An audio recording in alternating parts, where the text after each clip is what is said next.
Welcome to the spoken English class with your coach Renu Kohli. Let's begin with our Module 1. Module 1 is about listening, and this is Lesson 1, where we will discuss the overview of what is effective listening. We will try to understand that listening is a skill and that we can all learn it. But what are the barriers to listening? So, first we will discuss what is listening. Listening is the ability to accurately receive and interpret messages in the process of communication. We are always trying to communicate with everyone around us. And when we are communicating, we need to spend time to listen and understand the message that is being conveyed, decode it in the appropriate sense so that we can make a better sense of the ideas that are being exchanged. Is listening a skill? Most definitely. Effective listening is a skill that forms the basis of all human relationships in personal, professional, and social networks. Your listening skills are basic building blocks of success. As I said earlier, we are always trying to build a connection with other people. And for that, we have to communicate. When we listen to people and their ideas, we allow them to express themselves, whether it is in personal, professional, or social space. This is the most effective way of building relationships. The quality of our relationships depends upon the quality of our communication. And the quality of our communication depends on how effectively we listen to other people. With this, we can create a successful relationship, whether in terms of personal networks, professional networks, or social networks. Success can be yours only if you have a good communication level, including effective listening skills. Is listening same as hearing? Hearing is a physical process and refers to the sound entering your ear. So it is the function of our sense organ, ear. It's a physical function. Just the vibration of someone speaking, the words being uttered, or any other sound being emanated anywhere enters our physical ear and the brain decodes it as a sound. But listening is when you focus on the sound using your mental faculties. Listening means paying attention not just to the words being said, but also to the accompanying verbal and non-verbal messages. So when you listen, you activate your mental faculties, including your intellect, to understand what is the significance of the words being spoken and what are the accompanying verbal and non-verbal, means the tone and tenor of the words being spoken and the accompanying body language and gestures that reflect or make us understand clearly what is being communicated.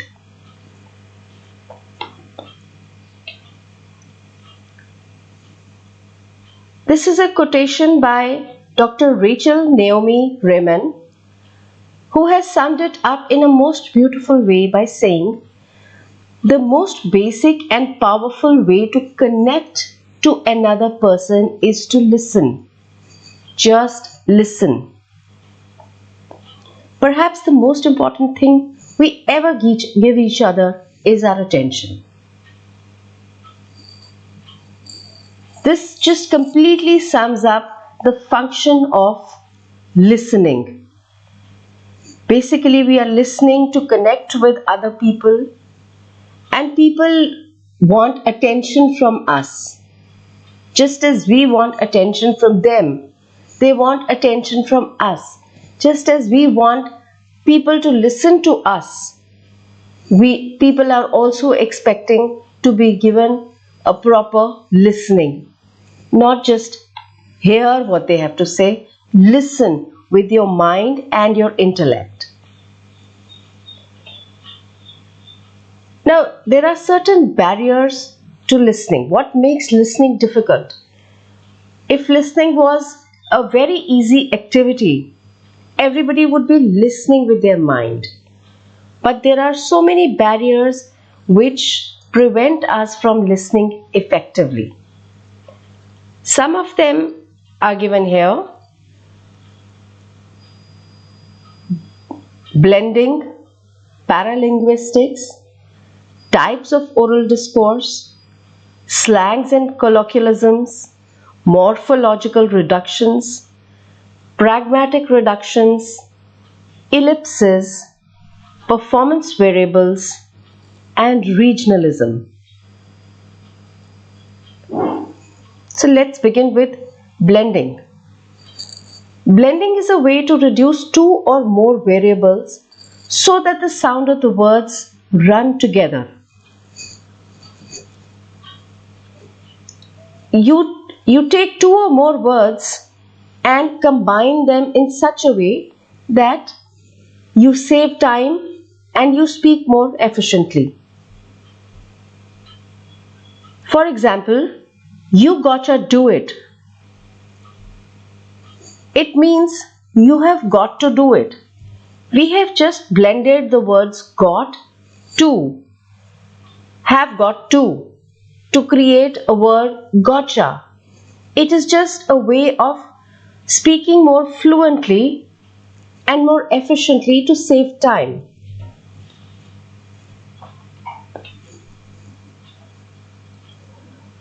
Morphological reductions. By the very meaning of the word morphology, we are speaking about the structure of the words. Now, these reductions are such that they change the structure of the word and reduces it again to save time and to improve the fluency of speech. Example, I won't is a reduction of I will not. Come on is a short for come on. Can't is a short for cannot. Doesn't is a short for does not.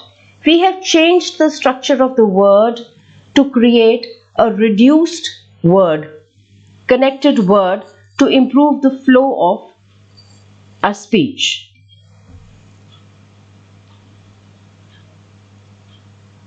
Then we have pragmatic reductions. You can understand it better as a way of texting where we use where we reduce the already understood information or words that may not be really necessary to transmit the message. It helps to increase the speed of conversation by leaving out already understood information. But the difficulty is that it makes sense only when it is used in a specific context. For instance, dinner, my place at 8. It is a very concise communication where the speaker has left out all the words that were easily understood or interpreted by the speaker in his own mind. Dinner, that means he is inviting you for dinner. My place at 8 is asking you to come to his place at 8 o'clock. Such is the syntax of our text messages. So pragmatic, these are practical reductions that we normally do when we converse with other people. Ellipses. In the written format, you often come across 3 dots at the end of a sentence, which represents the significance of the phrase that has already been used. So since you have already used and understood that information, we use ellipses to reduce or eliminate the previously understood information. Again, it is used in a context and it becomes useful only if you have that previous information. For a new entrant to a conversation, this may become a barrier. For instance, Radha can do something about the problem, but I don't know what. When I just finish the sentence with I don't know what, the understood part is that she can do something about the problem. She can help with the housework. Priya can too. Here we are talking about Radha, who can help with the housework, and Priya can too. We don't need to speak the words help with the housework again.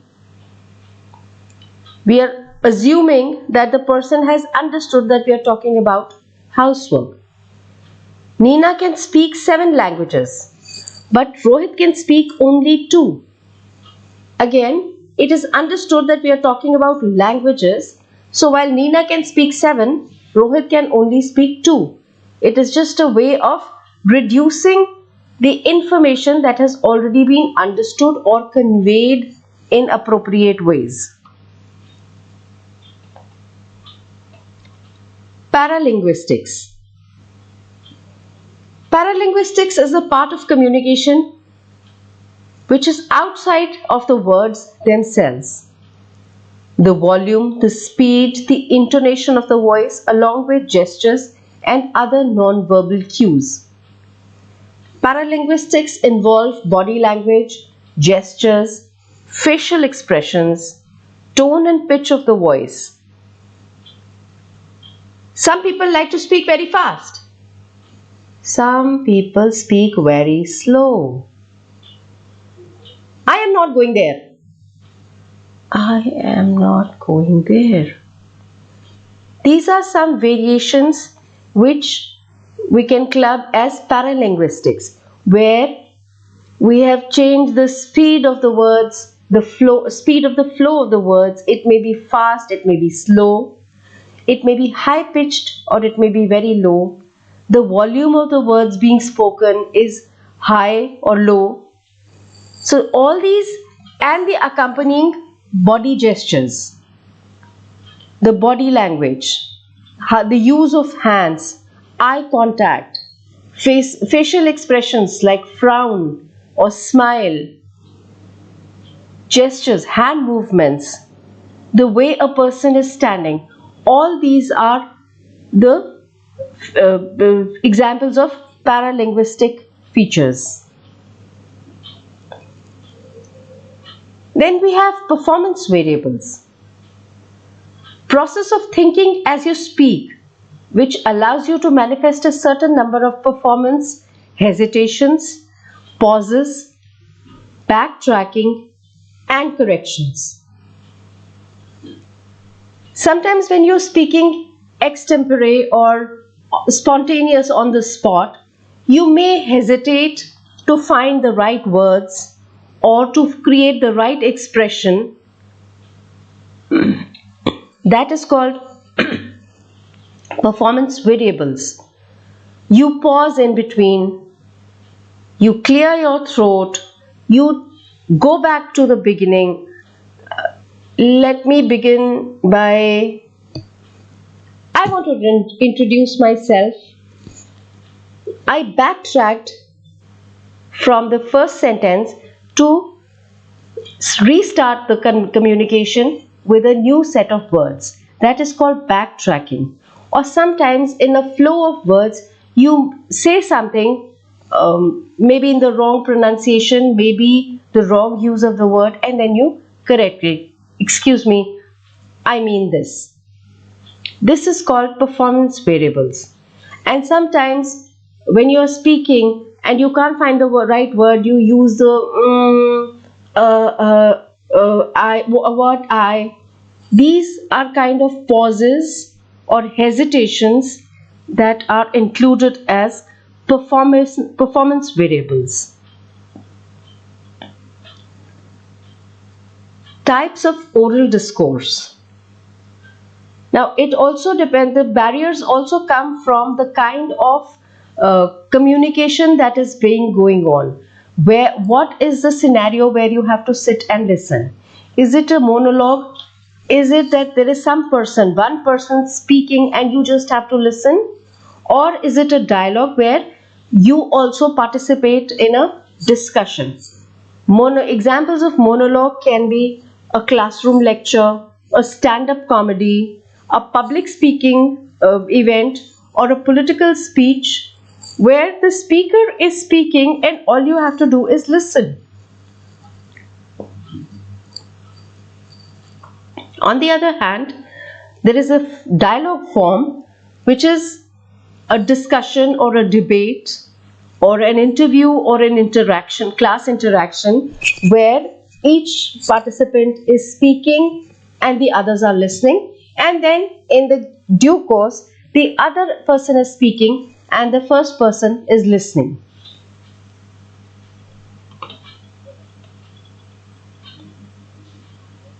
Slangs and colloquialisms. These barriers come from the language that is used in particular regions or a dialect that is used in non-native, the native language speakers, the region of the native language speakers. Colloquial language includes slang. These are abbreviations, contractions, idioms, phrases, and other informal words which the native speakers of the language or dialect use in their communication. There is also jargon, which is terminology that is explicitly defined in relationship to a specific activity, profession, or group. Have you noticed that when you're sitting with a group of computer specialists, they will be speaking and using words which are very typically used in that profession? And others, the outsiders of that profession, may not be easily able to understand what is being said. Suppose some lawyers are sitting together, they will be talking about numbers in clauses and articles which you may not understand as an outsider. That is called jargon. On the other hand, slang is normally the form of the word that is being spoken in specific areas and in specific dialects. For instance, in British England, you very often hear the word blimey as an exclamation of surprise. Now, blimey is a word that is used primarily in England, and you may not find its usage in other English-speaking parts of the world. Then there are words like bloke. It's a slang for a person, regular person living around you. And this is also used in England. So every area has a set of words which are very typically used in their regional dialect. Again, regionalism is similar to slang in the sense that these are the words which are used in particular regions or social variety. For instance, in the US, a biscuit is called a cracker. Potato chips in England become crisps in the US. Trolley in US is called a cart in England. You take a cab for a ride in US, whereas in England it is called a taxi. Now, because of all these variations, sometimes the listener has difficulty in understanding what the message is being communicated. There are other barriers like judgment. When the listener has already made a judgment about the speaker, then the mind is closed. You do not listen to the person with an open mind. You are not ready to receive the message as the speaker intends to. Right?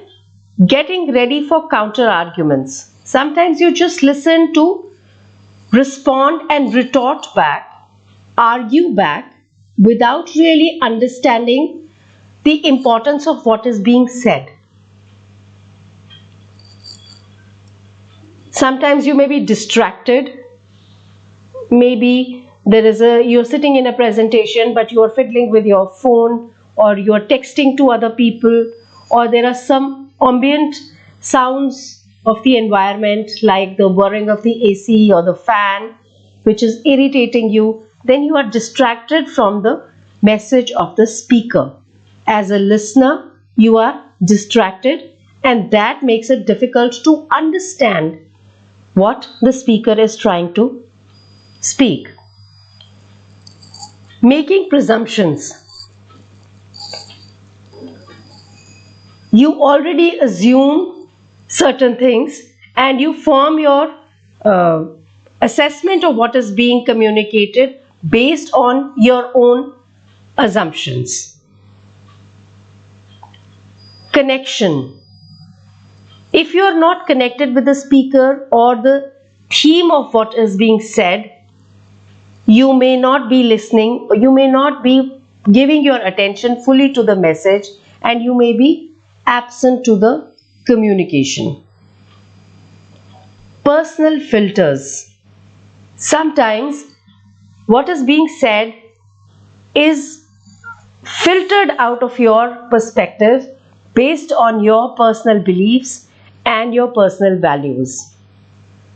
For instance, you may not like the speaker of the party opposing to the one that you support. So when that person begins to speak, your mental filters come down so heavily that you completely obstruct the input of the message that the speaker is putting. Sometimes you compare speakers with one and another and you judge them because of that comparison, and that makes it difficult for you to listen.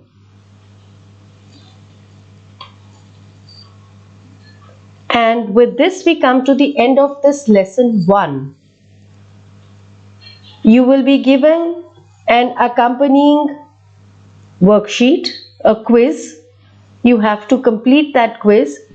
All instructions will be given in the worksheet, and based on the lesson you will also be assessed by a question paper which will be given to you after the end of the lesson 2 of listening. Thank you so much. Have a good day.